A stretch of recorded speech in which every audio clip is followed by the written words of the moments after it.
Hello, JTAL friends, and thank you for tuning in to another Journey to Authentic Living episode. I'm so excited that you're all here. And if you're not subscribed to my channel, please do subscribe by clicking the red button. And for all of you who are subscribed, thank you very much. And thank you again for your suggestions. I know that many of my clients inspire me to then put on these videos or podcasts on subjects that they want to learn more about. And so I'm just really excited for that. So thank you. And for today, we're actually going to be talking about self-care. So let's go ahead and get started. Self-care is an activity we deliberately do to take care of our emotional, our physical, and mental health. Self-care is very much aligned with healthy boundaries, as I've mentioned in a previous video entitled Healthy Boundaries Part 1. And if you have not watched that video, I recommend doing so because you'll see that self-care is very much aligned with healthy boundaries. In fact, I always say that healthy boundaries and self-care are two sides of the same coin. Good self-care is key to improving our moods and reducing anxieties as well. It's also a sign that we have a good relationship with ourselves, and that good relationship with ourselves also creates good relationships with others, as you can imagine. And many people actually do not always understand what it means to self-care and what self-care may look like. I actually have many clients that come to me about an issue or problem. And when they begin their journey with me, they discover that they're really not taking care of themselves. They are putting others' wants and needs before theirs, right? Leaving them feeling burnt out, and or actually putting others first precisely because they don't want to address their own self-care needs. In this latter case of caring more for others can also be an escape to not facing themselves. You know, sometimes we don't want to face our own self-care, our own needs or wants for various reasons, of course. Self-care is not selfish at all. It's just not. And if you think about it, if you're not well, and again, it doesn't matter on every level or every aspect of your health, whether it's emotional, whether it's physical, whether it's psychological, right? If you're not well, the people around you won't be well, you know, and you won't have the energy to give the appropriate amount of quality time to them. I really like a quote that unfortunately I can't give credit to because I don't know who actually wrote it. So maybe some of you know who it is, and you can type it in below for me. But I really like this quote. It's very simple. And he or she says that self-care is something that refuels us rather than take from us. And I feel this is a good measure. So when in doubt about what your self-care needs are, refer to this quote. You know, self-care is something that refuels you rather than taking away from us. In other words, if you are depleted on any level, again, emotionally, physically, etc., ask yourself where and with whom you're losing energy. Or you may be living in the past with unresolved traumas or negative experiences. And so a good way to self-care would be to perhaps seek a therapist or a coach to help identify what it is you need to really empower yourself. And just for now, I want to go ahead and give the example of the physical body. Okay, let's just kind of look at it. It's how it functions. So if we don't get enough food in our bodies, we begin to experience all kinds of negative symptoms, yes? Such as feeling tired and depleted. Maybe our reasoning skills lessen because we feel foggy-brained and so forth. Now let's flip it in a different way and say that you are eating food, but you're not getting enough foods with the appropriate nutrients.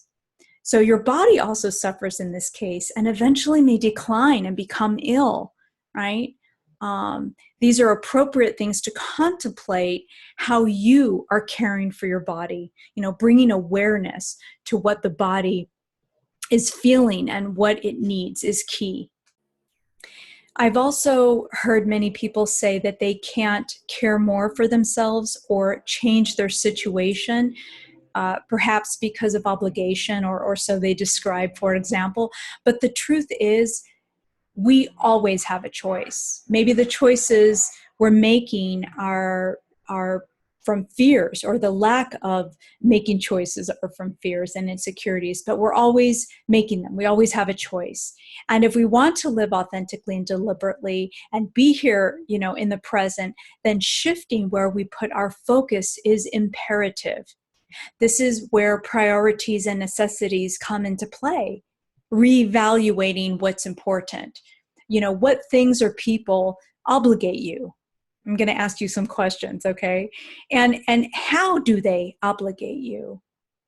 It's not just important knowing the who or the what, but the how. What's happening inside of you that you allow that thing or person or distraction to disempower you, really are some good questions to ask yourself. Self-care means different things to different people. So I'll be discussing some basic tips, and you may know some of them or recognize a few of them, but I think that they're basic, and the basics are always important, because if you can become more aware of the basics, then you'll definitely be able to graduate into other areas of your life to bring in the self-care that you actually need. So one way to do it is that you can grab a piece of paper, or if you have a journal or something like that, and on one side of the piece of paper, you can actually write "no" in quotations. And these will be the things that you don't like or that you don't want anymore. So an example that I like to give all the time, because not only is this about healthy boundaries, but it's also about self-care, is that I usually don't take calls after a certain hour in the evening, right? And I explain that as well in the Healthy Boundaries video, because I know that if I begin to take calls when I'm not as sharp, when I don't feel very energetic, I'm not going to be good for anybody. And that melatonin in my brain starts to kick, about 7 o'clock. It starts around 6:30, and biologically, melatonin usually does, right? Starts to kick in around that time. So there's this need to really decompress and really start taking care of myself. And I take care of myself with my body. I make sure that I have water by my bedstand, so that when I'm reading or studying or doing something like this, where I have the me time, I'll be able to feel like I'm getting the rest that I need. So that could be one example. You also want to check in and see if you're getting enough sleep. I know that most of you have heard that sleep is important, but I can't stress it enough. Sleep is super important. And to eliminate insomnia, you'll need to become aware of what electronics you're using. It takes about an hour to an hour and a half for the brain to shut down, to begin to reduce itself being wired from all the electromagnetic waves that are coming at you when you have a computer in front of you, or you're watching television, for example, or playing with your cell phone, or using that, right, electronics. So you want to make sure that you give yourself ample time from the time you shut down those electronics to the point where you actually put your head on the pillow, right? Because your brain really is wired, and it needs to just kind of begin to slow down and begin to shut down. Another tip is you want to, as much as possible, you want to sleep with as much darkness, for example, because again, you don't want to send signals to your brain. Look, if you don't get enough sleep, you'll be cranky. You won't feel good. You can actually gain weight if the body doesn't get 7 to 8 hours of sleep at night. The good REM. There's a whole slew of negative repercussions to what happens when you're not getting, enough sleep. Another one is exercise. If you don't know that already, I'm sure you do, though. Exercise is important. And it doesn't have to be like bodybuilding and doing a whole bunch of, aerobic kind of type of exercise. It could be that you dedicate 4 times out of your week to just go walking or something for an hour. That in itself is getting your body moving, right? We know that exercise promotes or prevents, diseases such as diabetes, and helps also with rheumatoid arthritis, believe it or not.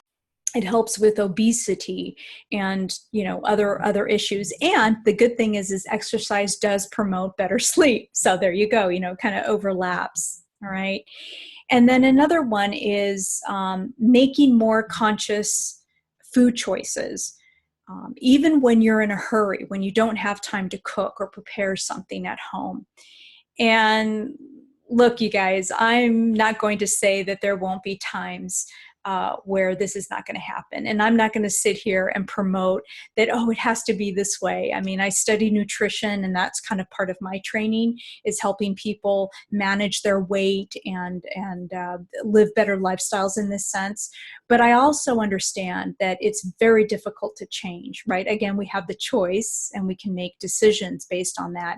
But if I could just plant the seed of making healthier food choices, you're definitely going to notice a difference in your body and in your mood.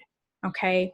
So, for example, for some of you, and especially here in the United States, there are a lot of fast food places, right? So, and I'm not going to tell you not to go there, because I myself, if I've been on the road, I've been guilty of having to stop somewhere and actually buy something because I'm hungry and I need that kind of fuel, even though I know that if I were to do it long term or consistently, I'm certainly not going to feel good, right? My digestive system is going to really kind of how should we say, deplete of its energy eventually. So if you know that you need to grab a bite to eat, or you don't feel like cooking, what are some restaurants in the area that you live, or what are some fast food places? If you happen to have to go to one, I'm not going to name the places, but I think you know which ones I'm talking about.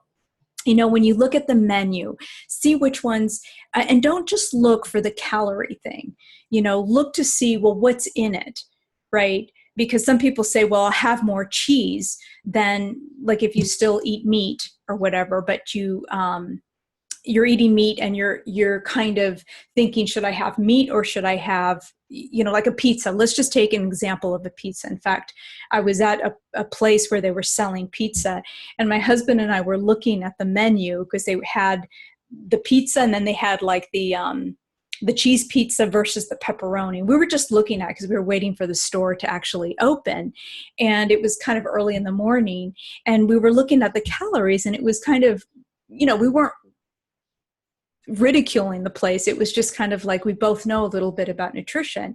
And so it was like the pepperoni had less calories than the cheese. I think that's the way it went. But I said, now you're going like, okay, but we also know that pepperoni has like nitrates and stuff like that. So it's like, we were joking and saying like, okay, well, which way are you going to poison yourself? So it's sometimes people say, well, I'm not going to have any meat, I'm a vegetarian or something, and I'm going to have like the dairy, or something like that. But again, you have to reevaluate, because that cheese may be processed. You don't know if it is or not, which in this case, it almost feels more attractive to eat the pepperoni cheese. So you kind of get, hopefully I'm coming across a certain way. So if that's just something that you have to do, try to see which choices you can make that are better. Or instead of ordering the soda pop, you might just say, you know what, I'm going to just have water, plain water, something like this, because we know that soda pop is not good for you.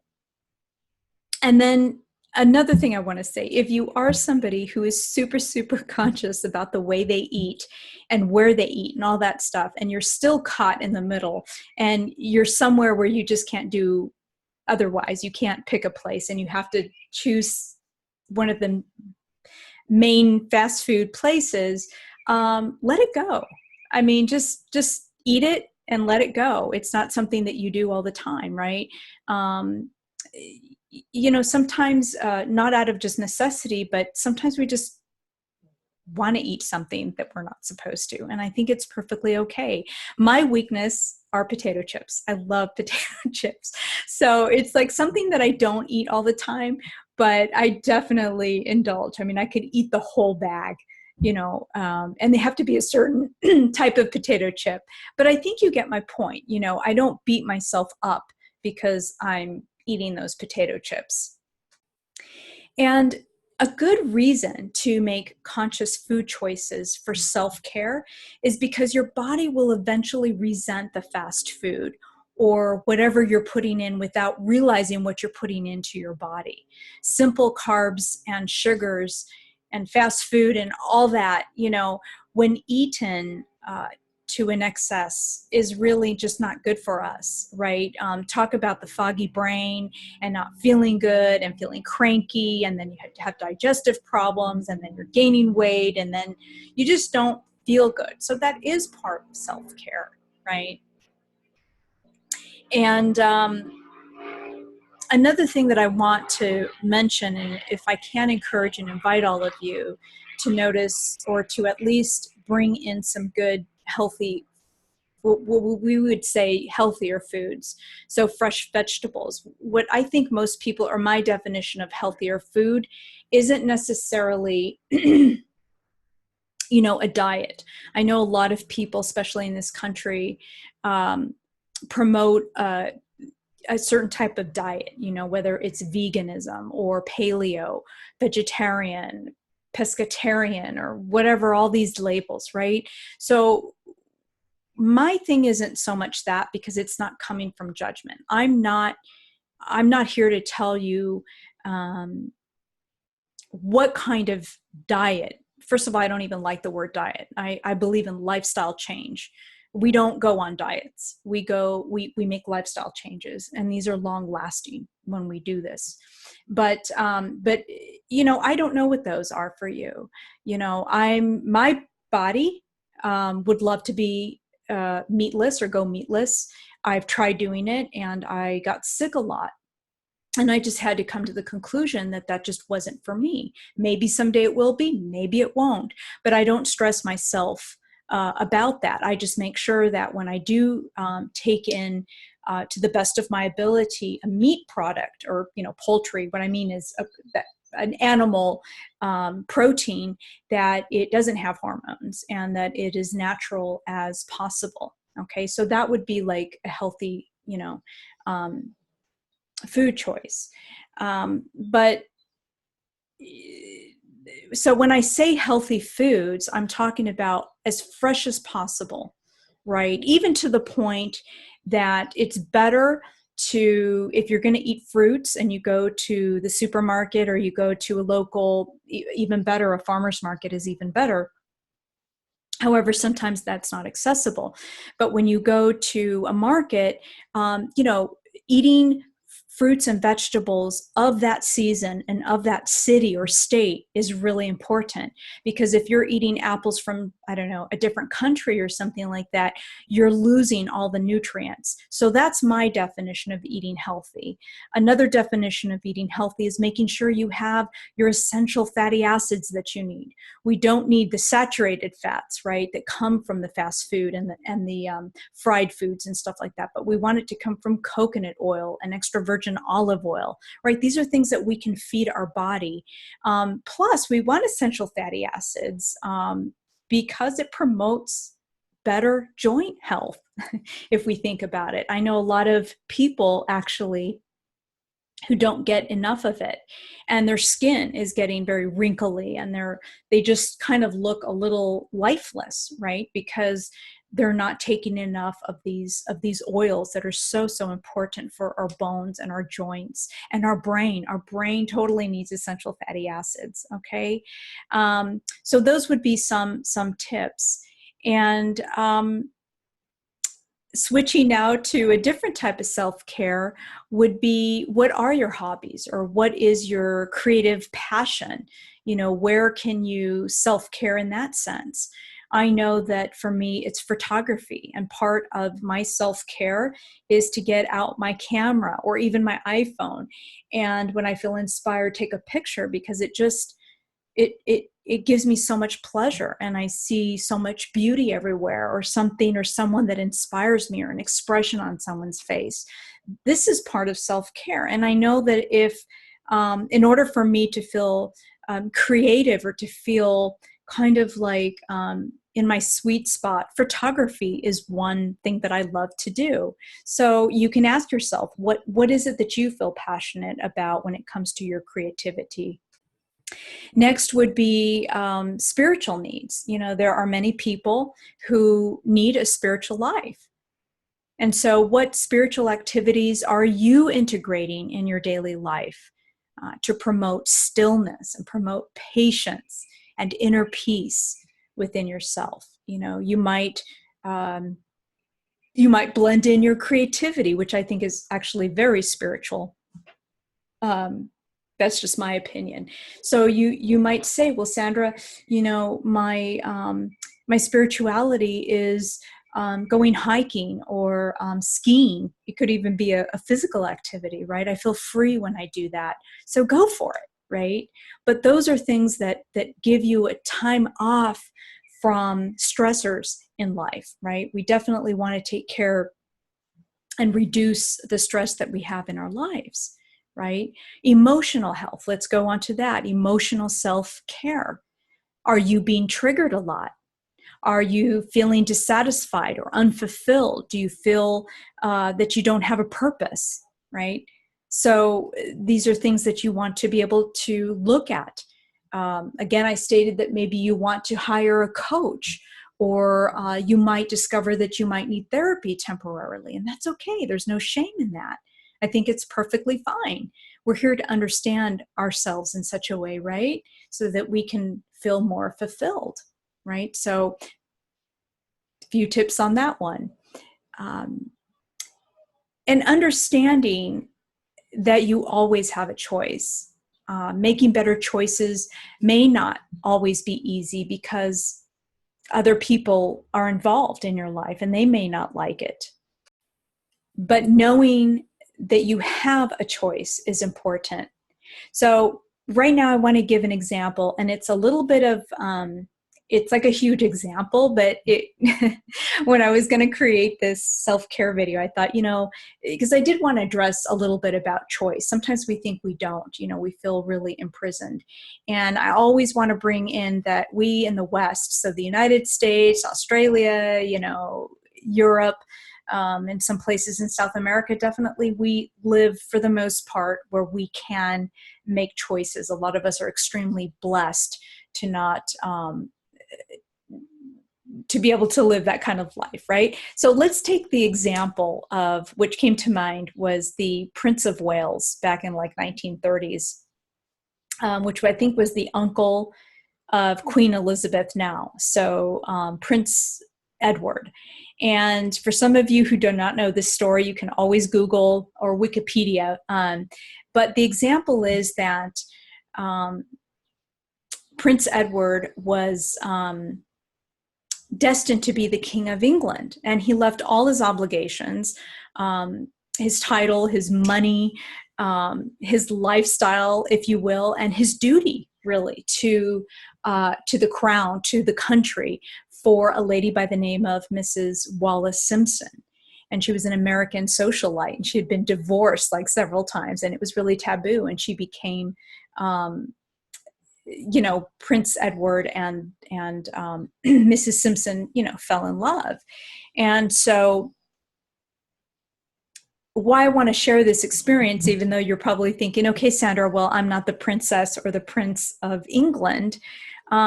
But the point is, under those circumstances, under, you know, when sometimes we say we have obligations, I mean, I cannot even imagine what it would be like to be part of the royal family and to have all these obligations. I mean, we're seeing now that the younger generation of England, they're marrying who they want to, and they don't, you know, But before, in the 1930s, and or even after, and just a little bit before, it's always been country first. And sometimes we think, well, they're wealthy and they've got the money and the this, but actually they're very much imprisoned. Regardless of that, however, Prince Edward made that conscious choice to say, where I'm in love with this woman, and I'm so and my choice is such that even if I tick off my family and they don't like me and they're going to take my title and all kinds of stuff, I'm going to do this because I'm going to make that choice. And so it's a very courageous one. And I would just like to invite you and encourage you to ask yourself, when you think that you don't have a choice. I'd also like to say here that we all have responsibilities, right? I mean, if we have a mortgage, we have to pay that. If we want electricity, we have to pay for it. There's all kinds of things, but those are choices as well that we're making. A lot of them are choices, that can either promote our self-care or deplete us. And really what I'm trying to say is that thinking that you're obligated and you have all these obligations and you can't do this and you can't do that because my family, my friends, my job, blah, blah, blah, blah, ask yourself, really, what is that about? And sometimes the transition between what we desire as we are on our journey to authentic living, that space, it is a little messy at times, right?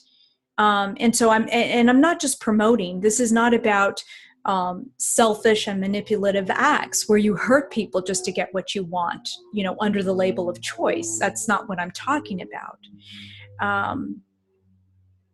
But many times we're trying to live a lifestyle that really is not appropriate for our bodies. And we suffer. And we also suffer depression. I mean, we have a huge problem in this country with depression and people taking their lives. And we have so much. We're so plentiful, right, in this country. And I just want to encourage all of you to really take a look at that, step back and take a look at it. And then also go back to that healthy boundaries part 1. Again, I'm just touching on a few things. I could make other videos about healthy boundaries and about self-care, but I'd like to get some of those mental juices going so that you can ponder and you can think about it, even if it's a little provocative here. Even if some of you are being a little bit triggered now, I would invite you to just sit with that and go back to this earlier on this video with some of the questions that I asked about what choices are we making out of obligation or out of duty, or what we think is obligation or duty. I don't know. But what are those choices, and what can we do to change our lifestyle to promote health and wellness for our body, for our mind, for emotional health, right? And self-care is about caring for ourselves in the midst of it all, of all our challenges and personal constraints. When we learn healthy boundaries and self-care, the consequence of that is self-love and peace with ourselves. And when we have, this peace within ourselves, our mindsets change for the better. Better doesn't mean no problems and that we'll reach nirvana or become this untouchable, enlightened being just because we've gotten into the groove of things. Yes, I mean, we're in a human body experiencing humanness that is called life on earth. Right? And in fact, if anything, those aspirations of some ascended above the human condition no longer matters to achieve, because there is something greater and more empowering to the taste of self-love and the freedom to choose. This is the journey to authentic living. To achieve that authenticity, to achieve the rewarding and fulfilling life is right here, right now. This is what Buddhism talked about. It's not in the afterlife. It's not this or that, or it's challenging ourselves. It's taking a look at our priorities. It's finding all the tools and techniques possible to better ourselves, if you will. Okay. But it's not about trying to reach perfection. Perfection really doesn't exist. I mean, if you think about it, we can pretend we're this or that or what have you, but at the end of the day, we only have ourselves to answer to. And I think that's about, do we love ourselves or not? Because I know that through my journey, I've had to really discover self-love. You know, like I said in the Healthy Boundaries video, we're not born with a manual. And a lot of times our parents don't know how to teach us. You know, I was very lucky because I had very wise parents for a number of years, very, very wise parents that taught me a lot of things that I have embraced today that actually are very aligned with my philosophy, you know, like choice and consequences, right? If you make choices, if you decide on this, and be careful with the emotions and take a look at that, and, you know, study and improve yourself, and be responsible, and have personal accountability, be kind towards others. You know, these are very beautiful, almost virtues now. I think we need to all cultivate within ourselves. But we need to also be realistic and say, what is it that I need to self-care on a physical level, on an emotional level, on a spiritual level, and whatever other area that you want to see positive results. When we are caring for ourselves and our bodies, when we are making conscious choices about how to live and who to socialize with and who feeds our soul, as well as feeding our own souls, right? We can't help but impact the world. It's a consequence to that. And it is a practice. It is definitely a practice. Okay, everyone. So thank you again for tuning in. I appreciate all the times that you guys watch, and please comment below if you have any questions, and I'll have my information in the caption as well if you do want to contact me with some questions, if you don't want to do it publicly, and or any other suggestions on videos, and or if you want me to expand on this subject, please let me know and we'll go from there. In the meantime, I'm encouraging you to love yourself, to live authentically, to begin to explore what that means to you, to begin to explore what self-care means to you, what are healthy boundaries to you. And if you need a sounding board, find someone that you can soundboard with, or find a coach. You know, if you want an assessment as well, I give a 20-minute free consultation just to give you an idea of maybe where you might be at. I don't mind giving a little bit of direction. So I'm available for that as well. Okay. And in the meantime, again, encouraging you all, live authentically, love yourself. You take care. Bye.